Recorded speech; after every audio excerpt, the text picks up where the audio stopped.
More than 900 people have been arrested so far during Operation Midway Blitz in Illinois, according to the Department of Homeland Security. The agency released video of an immigration raid at an apartment building in the 7,500 block of South Shore Drive from earlier this week. At least 37 undocumented immigrants were taken into custody, some with alleged ties to the Tren de Aragua gang, DHS said. In its social media post sharing the video, DHS wrote, "To every criminal, illegal alien, darkness is no longer your ally. We will find you." The footage shows dozens of federal agents surrounding the South Shore apartment building. According to media reports, Chicago police did not participate in the raid. DHS said agents took a man from Honduras into custody while he was wearing a life vest. He had previously been deported 5 times, making this his 6th time in federal custody. Operation Midway Blitz began September, 8 in Chicago and across Illinois. DHS said it was launched in honor of Katie Abraham, who was killed earlier this year in a hit-and-run crash with a man from Guatemala who was living in the U.S. without legal status. Protests have also erupted in recent weeks outside a federal immigration processing center in west suburban Broadview. Demonstrators clashed with agents, leading to arrests and charges. We had millions coming in, pouring in. 25 million all told, and of those 25 million, many of them should never be in our country.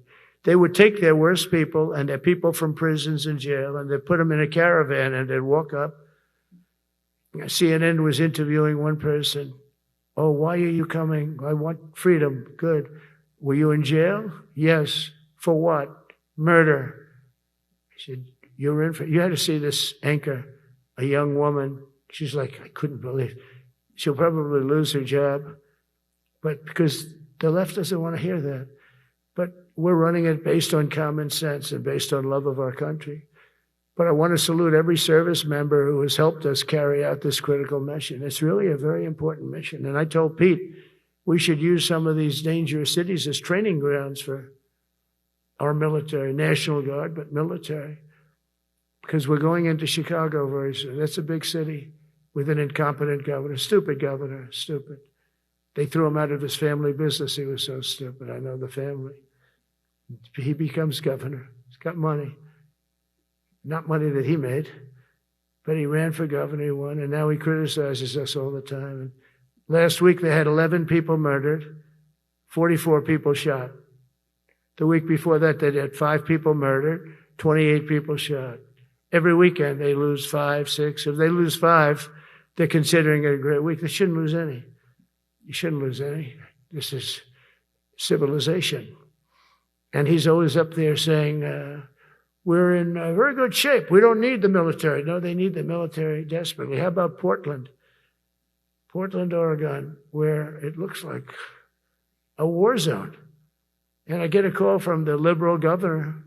"Sir, please don't come in. We don't need you." I said, well, unless they're playing false tapes, this looked like World War II. Your place is burning down.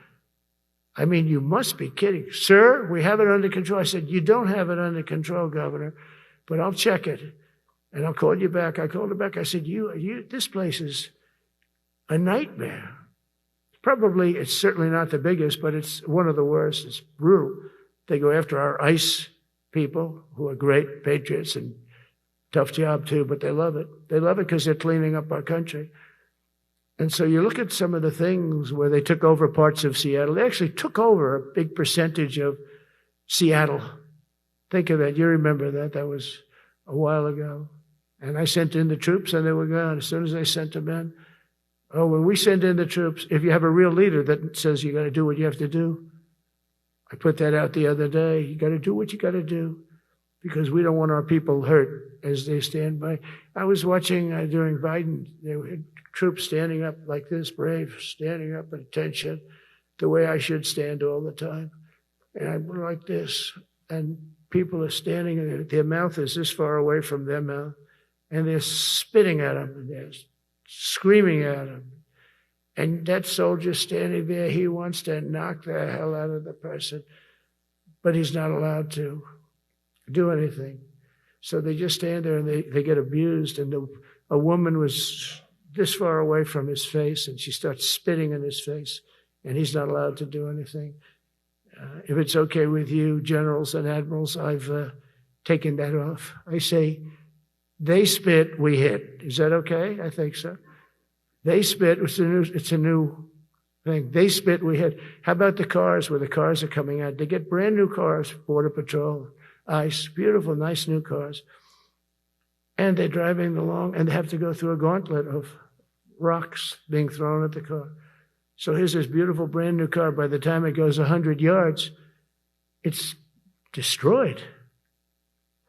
These guys have pretty good arms, some of them. And they're throwing bricks at full force into the window and into the car. It looks like it's a war zone. And I said, never let that happen again. From now on, if that ever happens, and I say it here, you get out of that car and you can do whatever the hell you want to do. Because those people are you can die from that. Those bricks go through the windows. You can die. They'd like it to. They'd like it to go through the window. But this was a couple of months ago. They just kept driving and bricks are hitting the car. And I said, why aren't they stopping? Because they were under orders from the past administration, never stop. But that's different with us. We stop. And since I gave that order, we haven't had that problem. It's very interesting. It's amazing. It's just like in Venezuela. You've seen the boats going.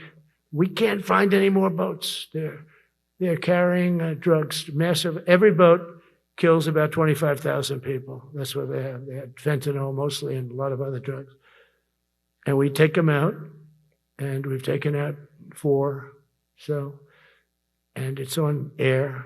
Everybody gets to see it. Not that we like to do that, but every boat kills 25,000 on average, 20. Some people say more. You see these boats, they're stacked up with bags of white powder. That's mostly fentanyl and other drugs too. And now we have a problem. General Kane says, sir, there are no boats out there. Not even fishing boats. They don't want to go fishing. I don't blame them. There'll be no fishing today. But it's amazing what strength will do, because all we want to do is stop drugs from flowing into our country. It's destroying. We lost 300,000 people died last year. Everybody knows friends, many friends probably, that you lost a child, or adults too, but you lost a son or daughter because of what's coming into our border. And we're making it very hard. Oh, and we haven't even started yet.